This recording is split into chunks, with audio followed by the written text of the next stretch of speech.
Hey, Mia. Hey, Michelle. I got a question for you. Ask me. What does sunshine have to do with family history? That is such a good question because a lot of people wouldn't think sunshine and family history go together, but they do. And, when we think of sunshine, I think of it as like a source to give us energy. It helps me feel really warm if I'm outside. It helps our plants and vegetables and fruits to grow. But sunshine also has a great effect on our bodies, specifically of our skin color. I am so excited to talk about this with you today. Let's get into it. Let's get into it.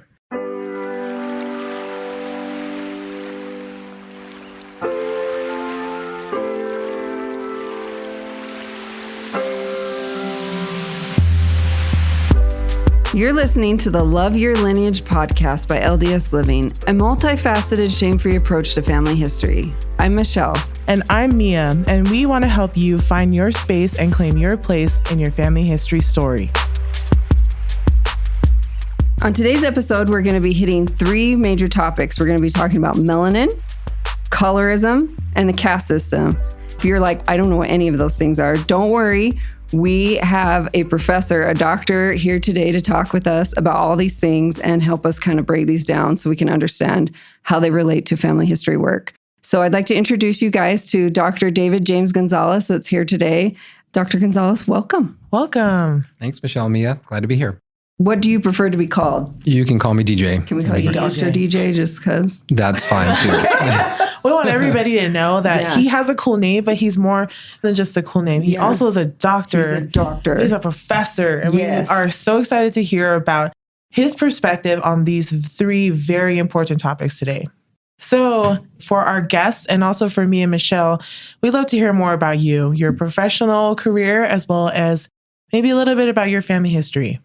Well, I was born and raised in Southern California, born in Ventura County, so it's about an hour north of LA. When I was about 10, my family moved to the broader San Diego metropolitan area.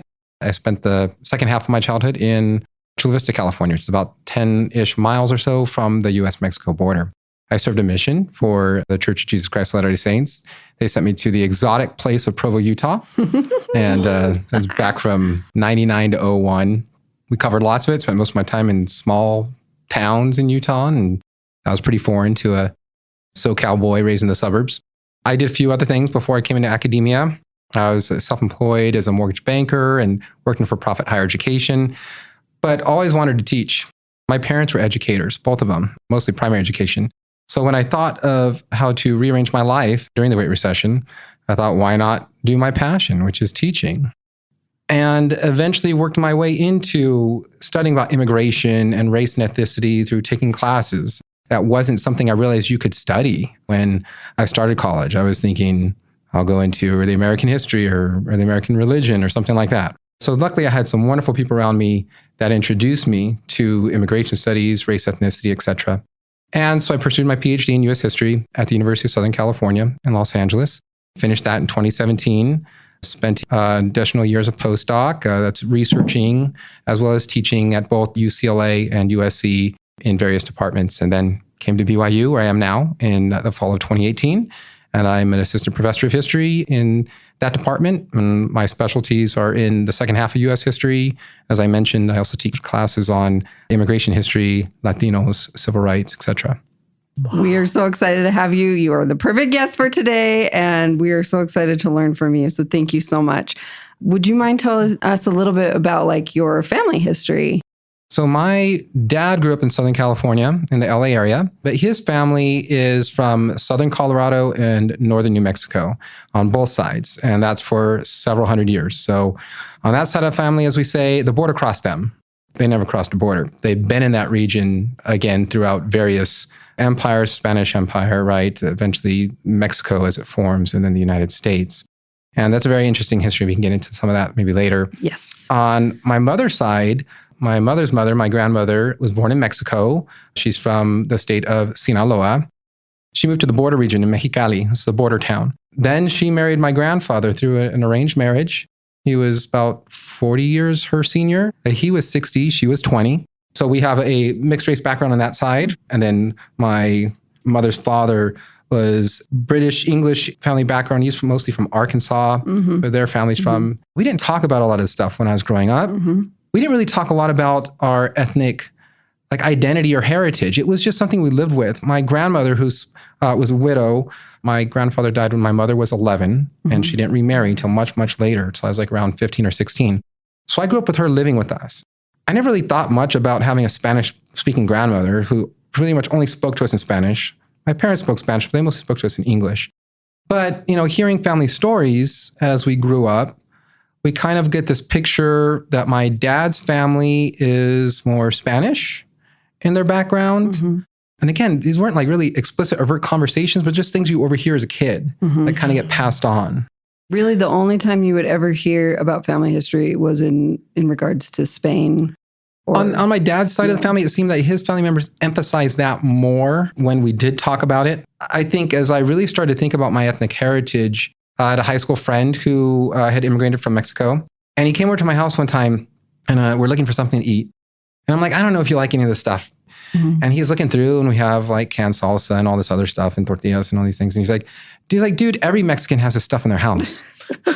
And it struck me because I didn't think of myself as Mexican. Like I had never really thought about it in that way. But that was like, I think the first thing that I think of when I start to think of ethnic identity. And then one other thing I'll share real quick is when I came on my mission, I obviously came to Utah. I'm sitting there at dinner tables with people. They always ask like, where are you from? Right. And I just like to play a game. Like, well, guess, where do you think I'm from? And what struck me... And that's when, even if you tell them where you're from, that's when the question, no, wait, where are you really from? And every Black Indigenous person of color has received that. And so I always want to answer, be like, oh, you want to talk about family history? And they're like, I don't know. Right. Anyway, go ahead, sorry. Well, and so I just turned the question on them. Yeah. Where do you think I'm from? And I was blown away because no one ever guessed us from the United States. Never. Wow. And I was an English-speaking missionary. I had an English-speaking name tag. So I'm talking to them like I'm speaking to you. The other thing that struck me is they always guessed that I was Latin American, but they would typically choose the whiter or what they perceive to think more European Latin American nations. So usually like, oh, you're Argentine. Maybe you're from Argentina, right? Or something. They never guessed Mexican. Wow. I didn't really feel that was racist. I just thought, this is weird. Why don't they think I'm like them? And it wouldn't be till many years later, I'm getting introduced to immigration studies and race and ethnic history that, I start to understand the deep historical process, right, of race making and of intercultural mixture that happens throughout not only the United States, particularly, but the regions where I'm from, right? California, the Southwest. And that helps me to understand more and more, okay, where those ideas come from and perhaps why in Utah I was never perceived as an American. I hope you know, DJ, that you sharing about your background and even your experiences and these questions you had that led you on this journey where you are today, I hope that our audience that's listening, they feel seen as you've talked about this. I know many people who relate to your experience, and that's all we ever want on this podcast is for everybody, all people of this entire earth, past, present, and future, to feel seen through the things that we talk about today. So thank you. Like, we mean it from the bottom of our hearts. Thank you, Mia, for saying that. And thank you for sharing about your background, because it's so true. So many Latinos, we are not a monolith. We are so varied in the countries, but we do have similar shared histories. And specifically with family history, it is so interesting how you could be from Colombia or Mexico or even Argentina, and we still kind of have the same process of how our histories was shared, what history was shared, and why. And so we are going to be discussing that today. And I hope so many, if there's Latinos out there or Latinos in the diaspora or of Latin descent, that you feel seen and hopefully can help you process some family history stuff today. So the first place I want to start with is melanin, though. Let's talk about what melanin is and how it relates to family history. Okay, so many of you out there are probably wondering, what is melanin? According to this definition here, which we will link in our show notes, melanin is a substance in your body that produces hair, eye, and skin pigmentation. The more melanin you produce, the darker your eyes, hair, and skin will be. And the amount of melanin in your body depends on a few different factors, including genetics and how much sun exposure your ancestral population had. Ooh, see, there's a family history component. Okay, so basically, let's break this down. Melanin is a trait that we get from our ancestors. Our ancestors, depending on where they lived on the earth, would depend on how much melanin or how little melanin their bodies would produce. If your ancestors lived very close to the equator, so they were very close to the sun, they produced a lot of melanin in their hair, skin, and eyes. If your ancestors lived farther away from the sun, they would produce less melanin so that their bodies could absorb more of the sun's rays. And melanin it developed in our bodies to help protect us too, right? Because the sun's energy is super powerful. I don't know if you've ever experienced a sunburn, but it hurts, right? But with melanin, especially our ancestors and the people today that live closer to the equator, that melanin would protect them from the intense exposure of the sun. But what about our ancestors that lived farther away from the equator? How did that work? I just want to go back. Our ancestors that lived close to the equator, I mean, even the texture of hair, sometimes we talk about curly textured hair or thick textured hair, that was also to protect our heads from the sun. But yeah, if our ancestors moved farther away from the sun, so we're talking about Northern Europe, they would need less melanin so that they would be able to absorb the sun. They need that vitamin D. That's when the agouti signaling protein came in and turned the melanin receptors way down. Also, if you want to talk about hair and eyes, like blue or lighter colored eyes are less likely to reflect the brightness from the snow. Like if you're looking across a snowy field and trying to see things, lighter colored eyes were better for that. So if you go more north, farther away from the equator, you're going to see lighter colored eyes, maybe even thinner or less thick hair and lighter hair pigments, lighter hair skin. So all of that has to do with family history, which is so awesome and so incredible. Literally, when you look in the mirror, when you're brushing your hair, when you're looking at yourself, you are seeing your ancestors. Now, obviously, immigration has made it so we have people from all over the world living everywhere. So that's not necessarily applicable today, but you know that if you look at someone with a lot of melanin or a little melanin or somewhere in between, you can kind of tell maybe where their ancestors were from. So I think that's pretty cool. Yes. And I think what's interesting to note too with melanin, throughout history and throughout time, melanin has been given connotation, right? Depending on the culture and the expectations of an individual society, how much melanin you had meant if you were considered really wealthy or rich or prominent or poor and destitute or outcast. And that's something that we're going to talk about today, because from these connotations, there have been systems that have been set up. And that's a question I have for you. I still want to call you Professor Gonzales, but DJ, a question I have for you as a historian, how has melanin affected history? I know that's a really broad question, but do you have any thoughts on that? Yeah. Well, I love how you're talking about kind of like big history in a way, right? Because particularly in systems of hierarchy, because those have always existed in various societies. They haven't always been the same. But the question of when does color really start to come in to impact these hierarchy systems? A clear watershed is so-called 1492, when you have this vast era of European exploration where they're crossing the Atlantic, but also prior to that, you have the Iberian crowns, Spanish, Portugal, et cetera, that are going down the African coast. So colonialism is putting people in contact with new groups, and they're trying to understand them. You have people that are essentially our modern day version of travel writers, right? And people that would be blogging, travel blogging, right? The sciences are really early in this period, right? But people are essentially trying to explain what they're seeing. And they're doing it mostly through the written word. That's where color really starts to inflect this notion of peoples of the world. That starts to inflect and find its way about 100 years later, right, into early taxonomies or classifications of different varieties of humans. But really, colonialism becomes primarily that historical development where now ideas about color are being put into existing hierarchies, meaning class, meaning nobility, things of that sort. And could you expand a little bit more on that? Like, how did that work in religious ways too? Yeah. A system of classification that you had particularly on the Iberian Peninsula was this notion of purity of blood, or limpieza de sangre, right?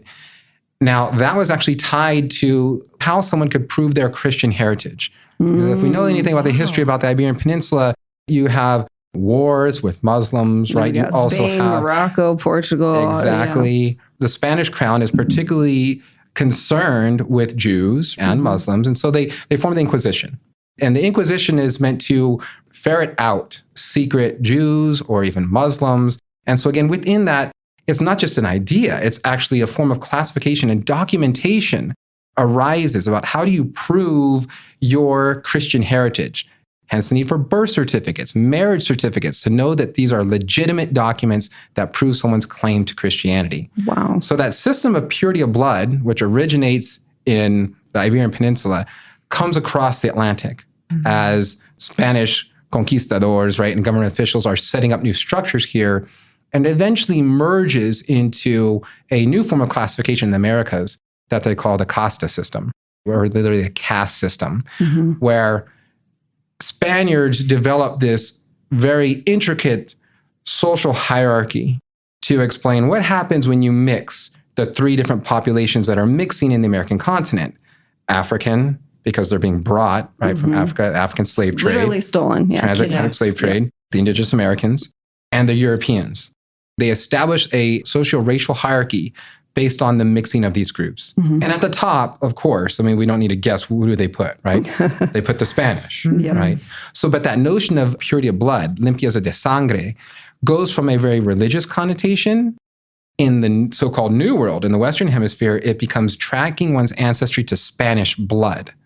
So they're totally connected, right? And there's a phenomenal book called Genealogical Fictions. Maria Elena Martinez wrote this book, and where she establishes that connection of those notions of blood purity tied to Christianity, how they get transformed in the Americas, to blood purity tied to Spanishness. And so the Spaniards are at the top of this social caste system. And the casta, they create these paintings that are very colorful, but they literally show this is what happens when you mix a Spaniard with an indigenous person. You get a mulatto. I'm sorry, that's a mestizo, right? If you mix a Spaniard with someone with African ancestry, like a black slave, you get a mulatto. I mean, literally dozens of different classifications. There's a lobo. I mean, I think there's like 22, and they're all like not nice. Like mulatto means mule. Right. Lobo means like a wolf. What came before that? Because the casta system came as a result to Johann Blumenbach. And I would love for you guys out there to know more about who this guy was, what he did, and why I don't like him. So could you tell us more about that, DJ? Yeah, a good way to think about the process of race making, okay, it happens kind of simultaneously in different parts of the world. And it's always about who are people coming in contact with, right? So the casta system is arising in like 17th century, so 1600s, 1700s, colonial Mexico, but also in Peru. All over Latin America. All over there, right? So very Western hemisphere. Now, the centers of, say, elite education at that time are Northwestern Europe, Germany in particular, those areas, right? So Blumenbach comes from that region. In 1755 is when Blumenbach writes his dissertation. Now, we think dissertations nowadays, and we're thinking several hundred pages. Blumenbach's dissertation was 15 pages. What? So let's contextualize how much this guy's ideas still impact us today, right? A 15-page dissertation written in 1755. He spent about a year researching with essentially some kind of intellectual or academic that had a collection of animals and whatever else, right? Skulls, I know he researched skulls. A lot Blumenbach becomes fascinated with skull collecting, right? And the developing science of craniometry. And so Blumenbach's main contribution is he ends up creating a new racial category that he calls Caucasian. Now, Caucasian, we have to understand, is a, 150, 170,000 square mile geographic range between, the Black Sea? What's the other sea on it? Baltic. There you go. Right. And so it's incredibly diverse. At least 50 different ethnic groups we would consider today. He says this is one group of people. And so he puts Caucasians now at the top, not just inventing that term, but as he is, again, according to the science of the time, because this was considered science at the time, he's describing his skulls. The words he starts to use to describe Caucasian skulls have elements of beauty to it. So it's really subjective. But he's the one that starts to associate this beauty ideal with whiteness and Europeanness that he labels Caucasian. And then he kind of created black, white, red, yellow, and Malays or is that Melanin. Malay, right? Malay, Malays, yeah. right. And so he kind of created these races. It's just wild because when you look back at the history, these racial categories are pretty much made up. He made them up. So let's jump back to where we're talking about the caste system. This is a whole system built on something that this dude made up. Now, even There though are people that simultaneously are having these conversations. Yes. Right. And so even though what he built this on, this how much melanin you had or what color of melanin that your skin is producing is making these systems that we are running society on. Scientifically, we know that he was totally wrong, but that doesn't mean that it's not still functioning in society today. So biologically, totally made up, socially, totally happening, totally real. And bringing this back to, well, what does this all have to do with family history? All three of us here are multiracial people. We have to understand and discuss immigration, race, and how it functions socially to do our family history and to understand our ancestors.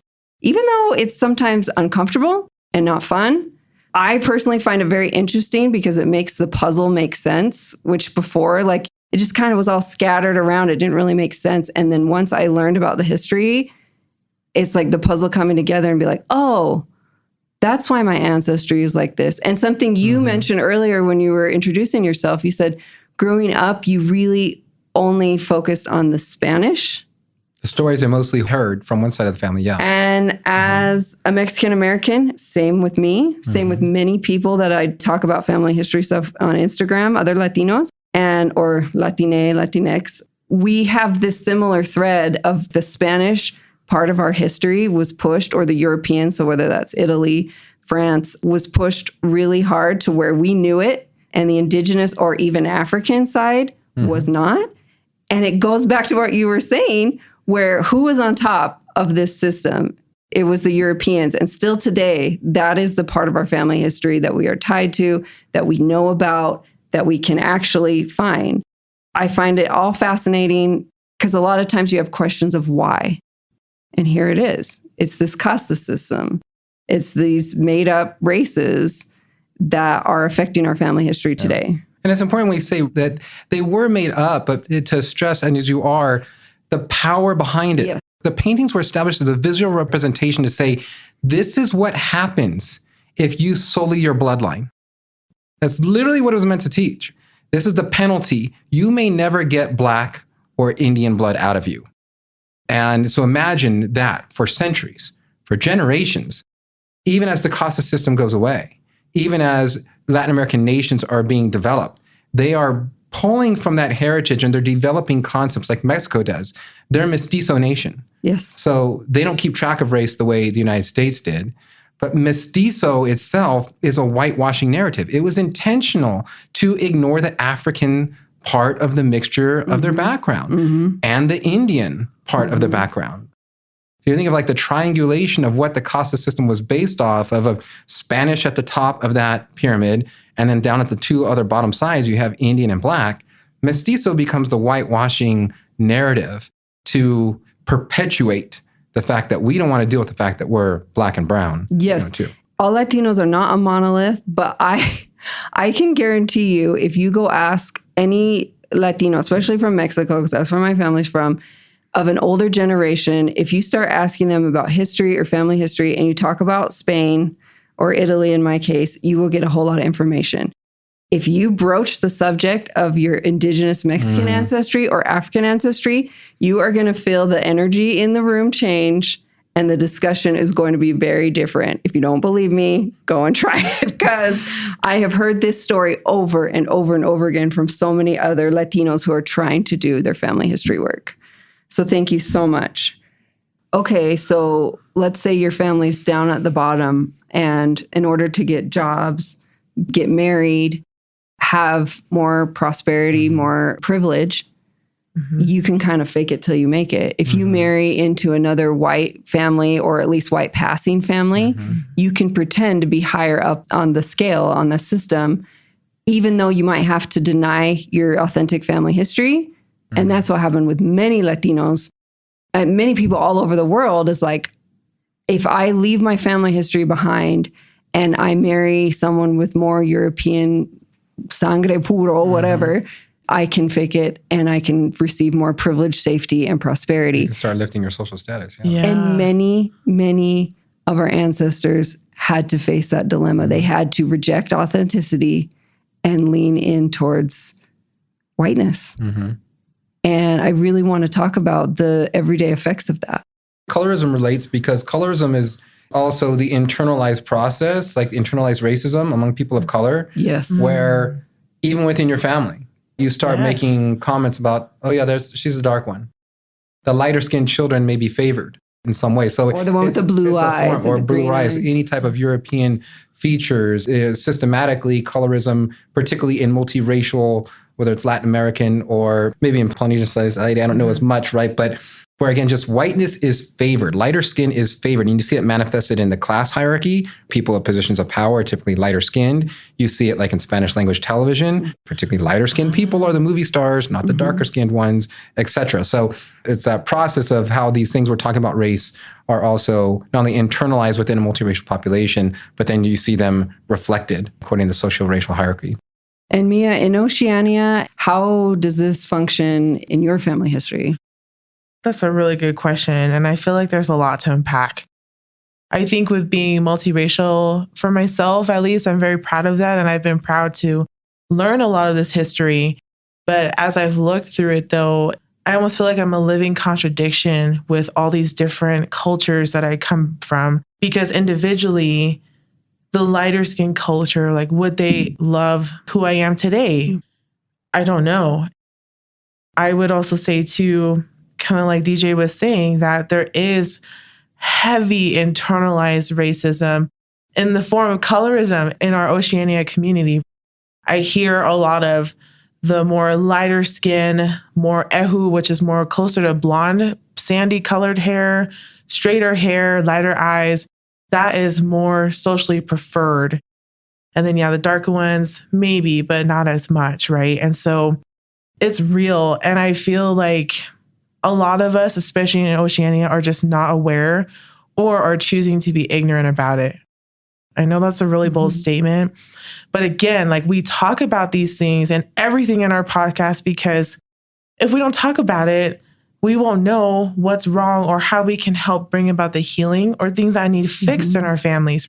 You don't know it's a problem until someone actually brings it up or has, in a lot of ways, maybe more privilege or the courage to share and address these issues that have been affecting our families for generations. And I want to be super explicit and straightforward that colorism, internalized racism, and these things, these topics that we're talking about today create literal brick walls for people of color to do their family history work. We cannot go any farther because so many of our ancestors tried to hide their family, tried to hide their history so that they could function in society in a safer, easier, more privileged way. We have to talk about it so we can bring those walls down. And so we know that there's other people out there who are experiencing this, and we can try to move forward and reconnect to our beloved family, no matter what color they are. I would love, Mia, also, your experiences being of Japanese descent and living in Japan. Like, did you see a lot of colorism in Asia? Because, I've been watching Indian Matchmaker on Netflix. Yes. And I noticed, like, they are able to say in the matchmaking process, I want someone who's white. And I was like, that's kind of odd. And then the more I learned about it in Asia, like, colorism's a huge thing. Would you share more about that? So for a little context, I am of Japanese descent. My first name is Miyamoto. So I don't know how more Japanese you can get than that as a first name, right? Yes. It's my family's last name. Anyways, I was fortunate to be called as a sister missionary to the Japan Tokyo mission. It was wonderful. It was fun going there, learning the language and learning more about my culture and ancestry. One of the things that bothered me greatly was, like you said, the very obvious colorism that existed there. I remember walking into stores and there were so many advertisements for women, especially, to have bleach on their skins to become lighter. And I remember walking in a few times to get a shampoo or something. And, you know, salespeople would be like, hey, why don't you use this, sister? Because you'll be lighter. And people weren't trying to be rude or anything. But as I lost my tan as a Sister missionary in the wintertime, I started receiving these compliments about you look more beautiful because your skin is lighter. Obviously, that didn't sit well with me because I learned to be proud of my skin color and be okay with that. But it was mind blowing because that's so opposite of what I experienced here in the United States, where the more tan and bronze you are, the more beautiful.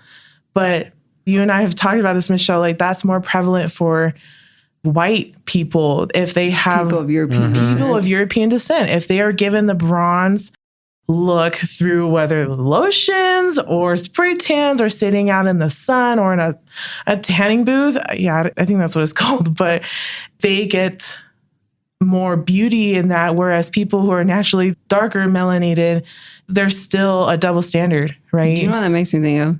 Makes me think of Dr. Seuss and the Starbelly Sneetches. Oh my goodness, we're like all trying to trade places and be. And I was like, at what point? Like I'm all about. I wear makeup.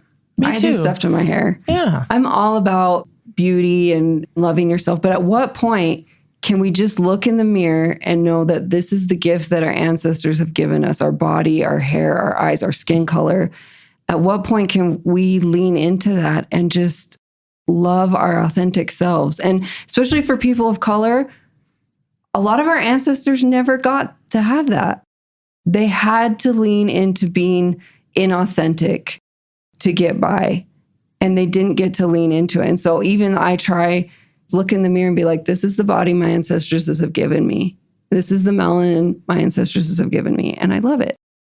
Yeah. What you said to me was powerful because you said, I learned to love my brown skin.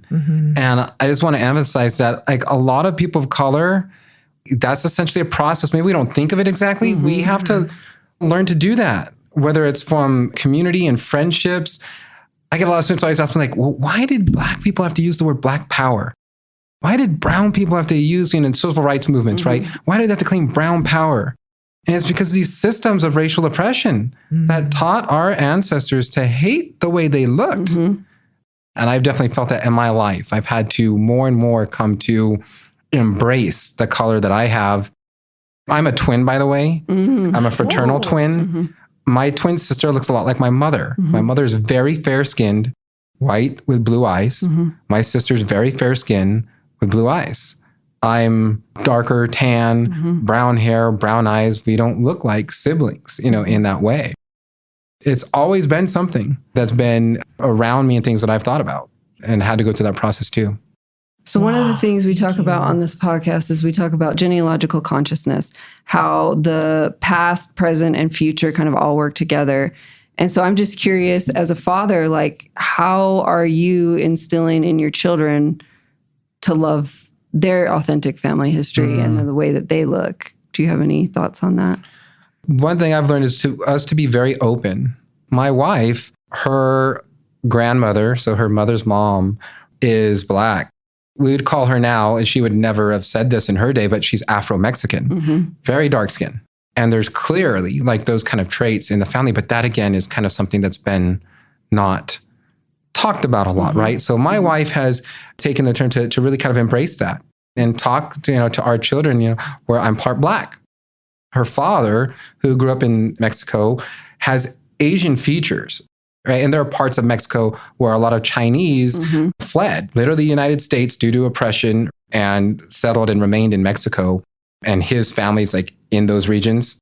So we know at some point, right? Because you can visibly see it. And when our children were young, we lived in LA when our children were really young, Japanese, Chinese neighbors would always come up to us and say, your children look Asian. Like, whose are they? Right? So it's been openly talking about these features and embracing them.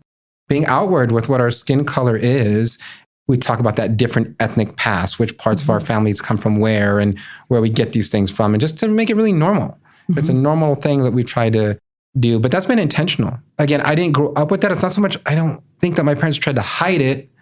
Maybe it's a generational thing where it wasn't as outward in that way of talking about our Mexican ancestry, our indigenous ancestry, which we never talked about, etc. Yeah, thank you for bringing that up. Having multiracial ancestry, multiracial ancestors, multiracial even family now, like our family is very mixed too, where some of my girls are considered white assumed. So like people would never know they had Black and Indigenous ancestry, but my son is more Latino, stereotypical Latino looking. He looks more like me. I loved Encanto, how they showed a multiracial family that were all connected together. And that's how a lot of our ancestors are. And even touching on what you were talking about with your wife's family, you know, my abuela, she always talked about her light skin and she never wanted to be in the sun, always had like an umbrella or something. I remember her telling me, I have sangre puro, I have pure blood from Spain. And she told people she was born in Spain. Her dad was Spanish. He immigrated to Mexico, but she was not born in Spain. She was born in Mexico. On her line is where we have African descendants. And I don't know if she never knew that, but she knew her mother was indigenous Totonaca. And she told everyone she was Spanish. But I used to be so like embarrassed and ashamed of that until I started talking to many other people in the Latin diaspora who have the exact same story. The hidden indigenous or Black African grandmother in the closet. That's common in Puerto Rico, Dominican Republic, everywhere. And then I was like, why? Why would she have lied about this? Why did she say that? Why were my African ancestors hidden? And then when I started to learn about the history, then the puzzle pieces came together and it made me really sad. But it also, I was so happy to know the authentic truth and to be able to embrace these ancestors that had been pushed away because of the amount of melanin that their bodies produced, which is ridiculous, and to embrace them as our family.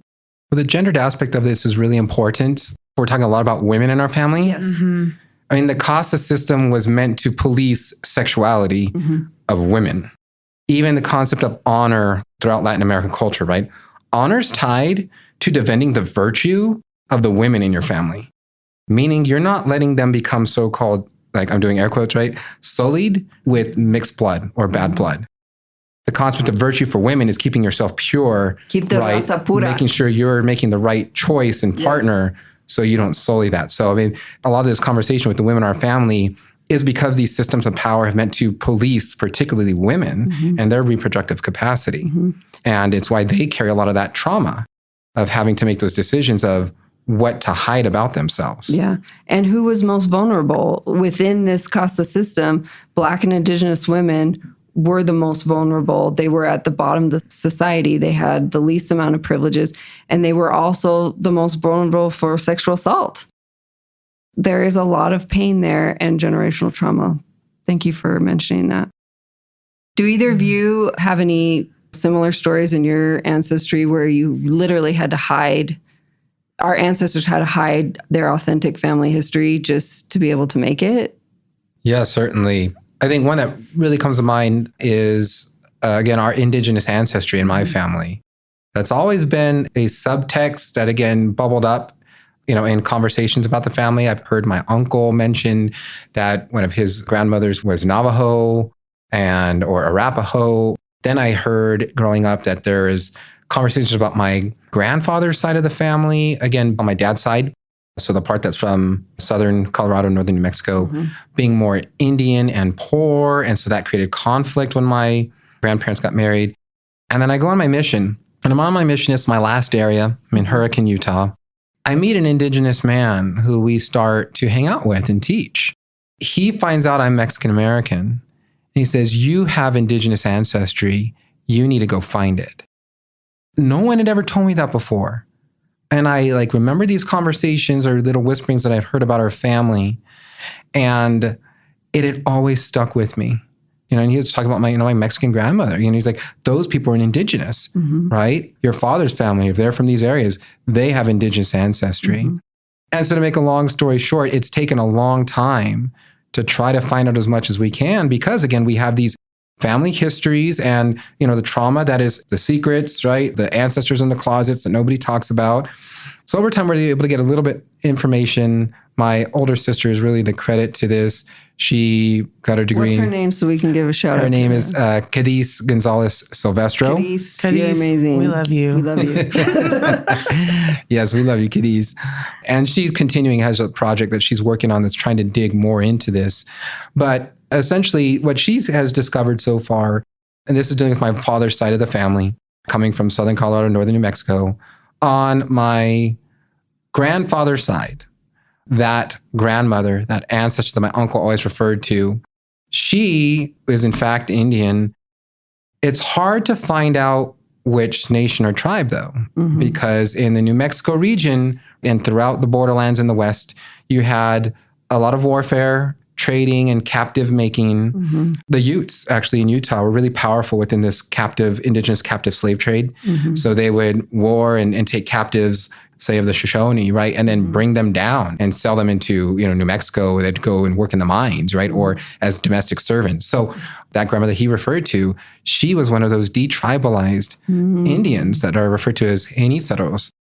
We're still trying to learn more about her. We can find her through family records, but she doesn't show up on a census, like a Navajo census, right? Yeah. Or another indigenous tribe, like the Apache, right? And so those censuses are very limited. And essentially, if you can't peg your ancestor to that, then you can't really claim legally a type of indigenous ancestry in that way. But the Eniceros in New Mexico, there's a lot of work there and it's fascinating. And there's been books written about how they themselves have formed like this nation and should have certain designation and status. Well, then it's so amazing that she even found that information. Like, yes, these women in our family have just been pushed into the shadows for thousands of years. If you're talking about till we go back to colonization, right. Cortez landed in the port of Veracruz. From that moment, for my family in Veracruz, like these women have been just pushed into the shadows, and to actually find like your sister's work and actually finding her is amazing. And I just want to point out that things that we think are impossible that we could never find, especially when it comes to family history work, miracles can happen. Amazing things can happen if we're putting forth effort. So once again, props to your sister. Yeah, I mean, she's been working on this for years and she continues to. Mostly a lot of this work is she's doing in census work, death records, etc. The other side, on my grandmother's side, one of her ancestors, right, was actually the Indian agent. Wow. In New Mexico over like during the Mexican period and perhaps into the American period. We're still looking at the time frame, early to mid 19th century, right? 1820s to 50s, 60s, etc. And in those censuses, she's seeing that there are several Indian servants in his household and thinks that maybe he may have fathered children with some of those servants. Those are things that she's still trying to find, right, and plug. I mean, if you're looking at dates and things like that, that's how she's trying to put this together right now. But it is murky. It's really hard to try to do this work, but it's giving us a side of our family, frankly, that was taken from us. We want it back, and we want to honor our ancestors and teach our children properly of where they come from. A huge part of family history work for multiracial people, for Black and Indigenous people, and then people in the diaspora and people just that have mixed ancestry is just knowing the authentic story and bringing pride to it. And I have felt, as I have done that with identities in my family history, that when I embrace them and feel pride in them and feel loving feelings being connected to that and share that with my children, that also heals backwards, and it is going to heal forwards in generation. And this is such an important topic to bring up because the prophet has counseled us to uproot racism, to lead out in abandoning racial bias. And this is very relevant here in family history work. There is racial bias, there is racism, there is xenophobia. There's so much here within family history work that the industry in general needs to address. Otherwise, there will be these brick walls that many families with ancestors of color or people of color right now will never be able to break through unless we address it. So in my experience, as many of you know, I am a professional genealogist and I take a lot of pride in that. But that doesn't mean my journey of discovering my family and these hidden ancestors or forgotten ancestors is over. I'm still on that journey, just like many of you are as well.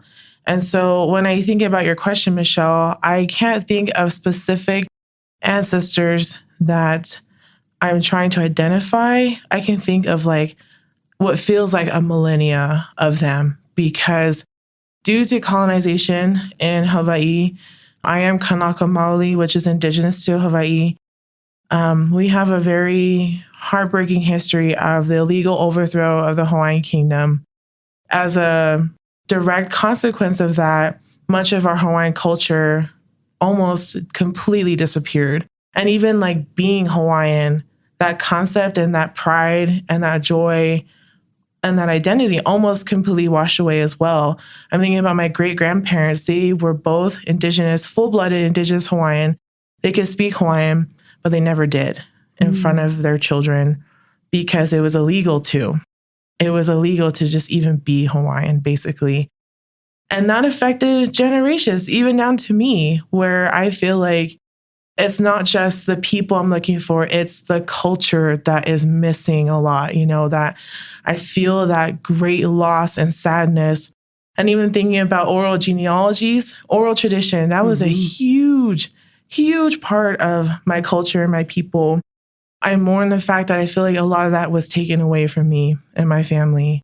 And that is a heavy thing that I carry all the time with me.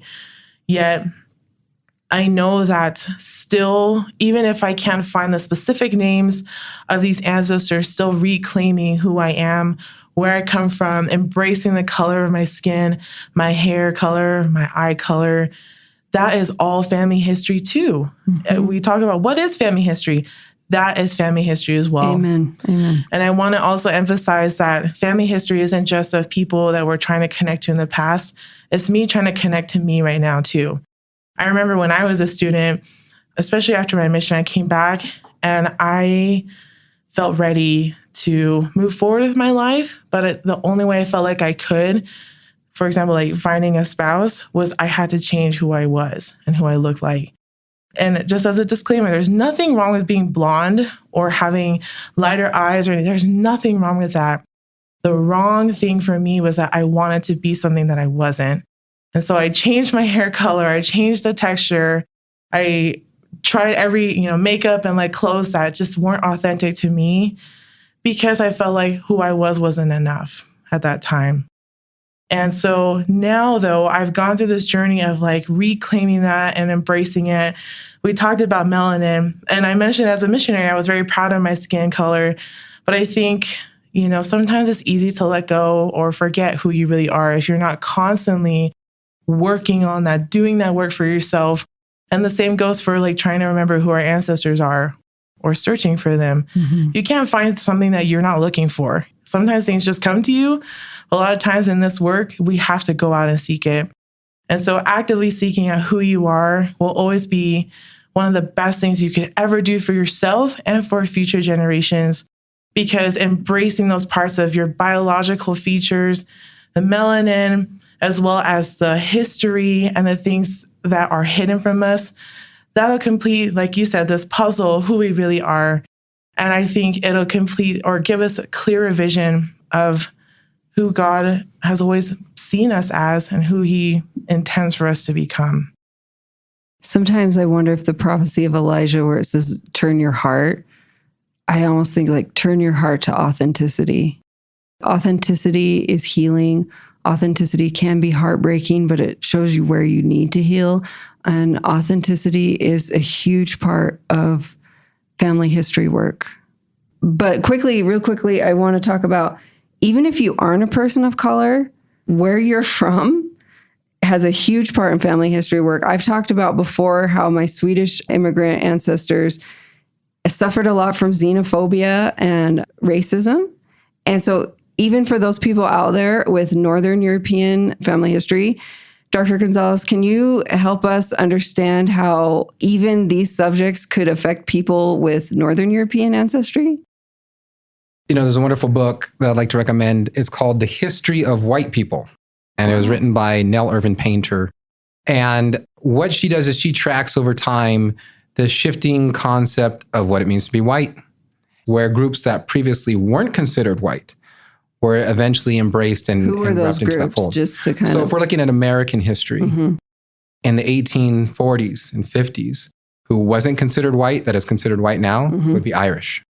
They were not seen as white because in the 1840s, they come as a result of, again, the famine, the potato famine, and other colonial practices. I mean, they're colonial subjects too. We need to understand they are people that experience conquest and colonization. So they come to the United States incredibly poor, at least in this generation, right? 1840s-ish.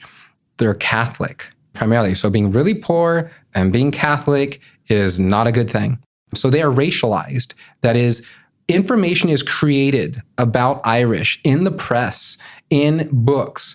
The first You can nativist. look it up. You can find this stuff. Yeah, buy the book. I don't get any credit for buying her. It's just a phenomenal book that explains this process, right? The first nativist political movement was against the Irish. It was called the Know Nothing Party. And they advocate for not necessarily restrictions yet on immigration restrictions, but that the Irish needed more time to assimilate. And so their residency requirements should be extended longer.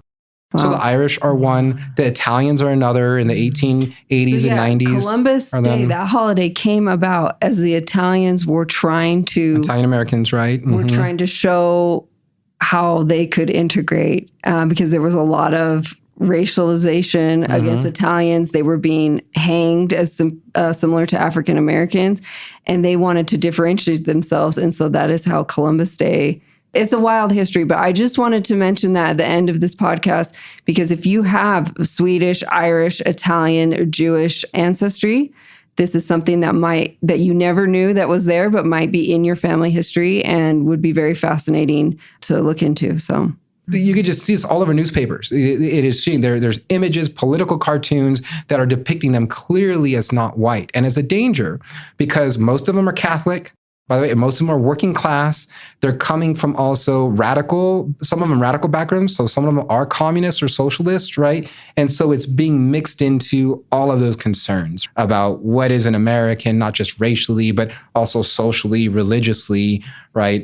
And it's no accident that our first Catholic president is John F. Kennedy in 1960, and Joe Biden is only the second Catholic ever to be elected, right? Maybe people don't take that now into the voting booths, but those are deep histories of anti-Catholicism. And right? even within the LDS Church, there's also those political cartoons where we were seen as the other because we were not Protestant, you know, and then when we were not Catholic, we were something different. And so we were also pushed into that. And so I love this topic, and it does relate to family history because each one of us probably has some part of our history where these ideas and this system that was built had our ancestors making different choices and doing different things and moving and immigrating different places. And understanding this, we can understand why they did that. It's really fascinating. Professor DJ Gonzales, we are so thrilled to have you on this first season. I hope we get a second season, have you come back because there's so much more we can learn from you. Where can people find you if they want to learn more? I have a department page. BYU is where I'm at. You can look me up there. You can contact me through my email there. I'm also on Twitter at DJ Gonzo, PhD. Okay. So I think those are the bigger. I was like, Dr. DJ, you need an Instagram or a Twitter account so people can learn from you because there's so much more. Anyway, thank you so much. Thank you. It was a pleasure. Thank you. Thank you for joining us for this episode of Love Your Lineage. You can find all the references and full transcript for this episode in our show notes at ldsliving.com/loveyourlineage. And if you love this episode, please leave us a review or a rating. This episode was hosted by me, Michelle, and Mia. It was produced and edited by Erica Free and Katie Lambert, and mixed by Mix at 6 Studios. Thank you for being with us today, and we hope you feel empowered to love your lineage and embrace your authentic family history story.